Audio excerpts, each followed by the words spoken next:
fans are in great shock and 가수겸 배우 엑프레소 설리, 소속의 분명 가수 최근 설리 씨가 설리 나태주 진짜 star and 발견됐습니다. actress Sulli. In October of 2019, K-pop idol Sulli took her own life at just 25 years old. Those who had been following her career were aware that she wasn't someone who was always viewed in a positive light.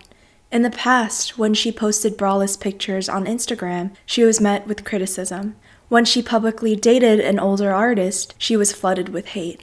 Malicious comments and hostile articles about Sulli filled the internet again and again, criticizing every piece of her life she shared on social media. Time and time again, Sulli attempted to dodge hurtful comments and tried to convince people that she was just being herself, living freely. 자유롭게. 네.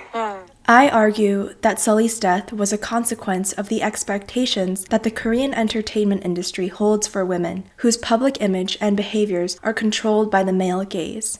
But is this an entirely new concept? The short answer is no, and in this video I will discuss how the subjection of women has evolved in Korean history. We'll start with the Chosŏn dynasty, during which the idea of yŏllyå, or the fiercely virtuous woman, propagated through society. Grounded in Confucian ideals, the government published and distributed stories about yŏllyå for women of all ages and classes. Researcher Na Hye-sŏk writes that the Chosŏn male rulers politically indoctrinated a specific gender ideology of particular words created only for women, used in oral forms, written texts, and in socially sanctioned images. Every woman was to live a life dedicated to her husband. If she even followed him to death, her family would receive tax exemptions and relief from forced labor, thus promoting suicide as a way of realizing female virtue. In the woodblock print shown here, dating back to 1617, a woman named Lady Kim is decapitated in her home, signifying that she chose death over giving herself to men other than her husband. Kim writes, "The state was able to reinforce its new ideology of virtuous women by creating a cult of chastity, suicide, and death. Chosŏn women were so virtuous that they actually found a sense of empowerment in it. Before yŏllyå, these women didn't even have an identity from which they could practice agency over their own lives." Moving forward in the colonial era, we start to see a detachment from Neo-Confucianism. In 1914, Na Hye-sŏk published an article called The Ideal Woman, in which she said that women should no longer be held to the standards which required them to pursue virtue through devoting themselves entirely to the welfare of men.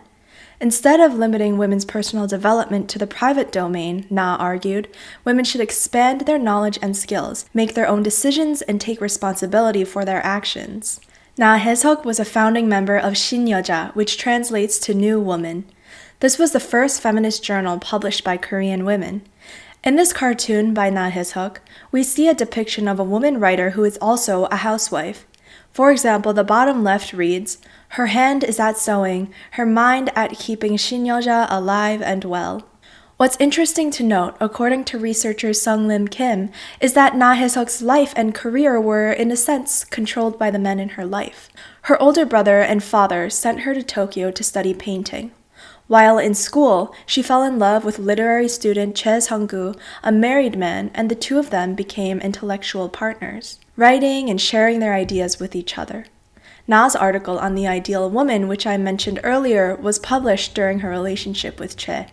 She later married diplomat Kim Woo-young out of convenience both for her family and for her career, and reached great success as a painter.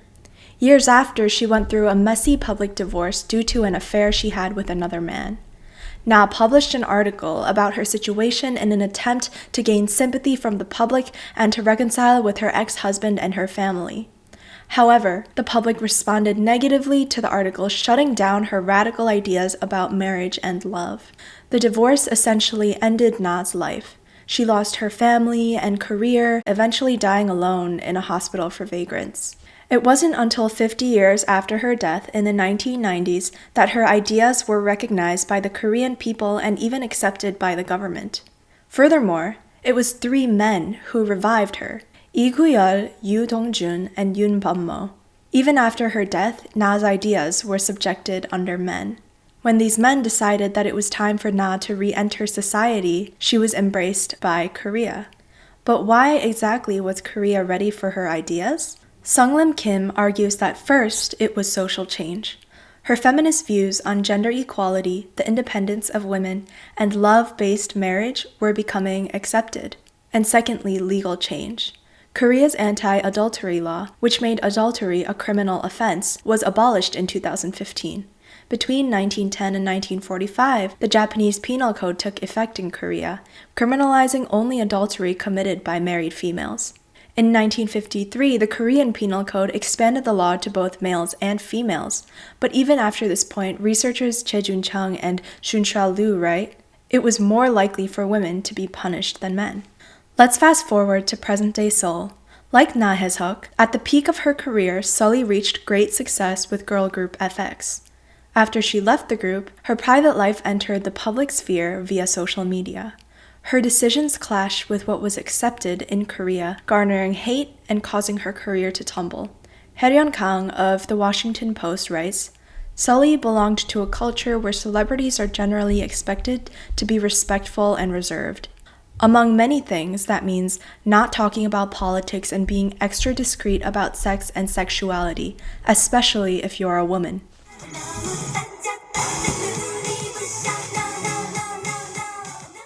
Ever since girl groups first entered the Korean entertainment industry, female idols' bodies and behaviors were all shaped by the male gaze.